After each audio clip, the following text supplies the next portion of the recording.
Hi hello this is Shaila welcome back to vibrant. Pushpa 2 the rule December 5న ప్రపంచవ్యాప్తంగా దాదాపు 12,000 స్క్రీన్స్కి పైగా విడుదలైంది.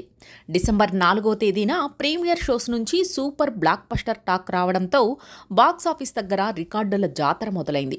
గత 3 సంవత్సరాలుగా ఈ సినిమా మీద అంచనాలు పెరుగుతూ వచ్చాయి. పాట్నా ఈవెంట్ తర్వాత ట్రైలర్ ప్రపంచవ్యాప్తంగా భారతీయులందరినీ పుష్ప 2ని చూడాలని ఫిక్స్ అయిపోయారు. దర్శకుడు సుకుమార్ గారు ఏ ముహూర్తాన పుష్ప 2కి ట్యాగ్ ద రూల్ అని పెట్టారో కానీ ఇప్పుడు ఇండియాని పుష్ప 2 మాత్రమే రూల్ చేస్తున్నాడు. ఇండియాలో ప్రీవియస్ రికార్డులు అన్నీ దాటుకుని నంబర్ 1 పొజిషన్లో నిల్చుంది. ఐకాన్ స్టార్ అల్లు అర్జున్ నట విశ్వరూపం గ్లోబల్గా భారతీయులందరూ మెస్మరైజ్ అయిపోతున్నారు. పుష్ప 2 మొదటి రోజు బాక్సాఫీస్ దగ్గర కలెక్షన్లలో విశ్వరూపం చూపించి నంబర్ 1గా నిల్చుంది. ఐకాన్ స్టార్ అల్లు అర్జున్ నోట దర్శకుడు సుకుమార్ గారు ఏ ముహూర్తాన తగ్గేదేలే అన్నారో కానీ ఈరోజు ఇండియా బాక్సాఫీస్ని అల్లు అర్జున్ అసలు తగ్గేదేలే అంటూ ఏలుతున్నాడు.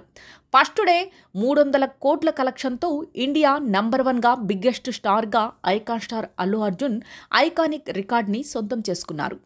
ఇలాంటి లేటెస్ట్ అప్డేట్ కోసం చూస్తూనే ఉండండి వైబ్రెంట్.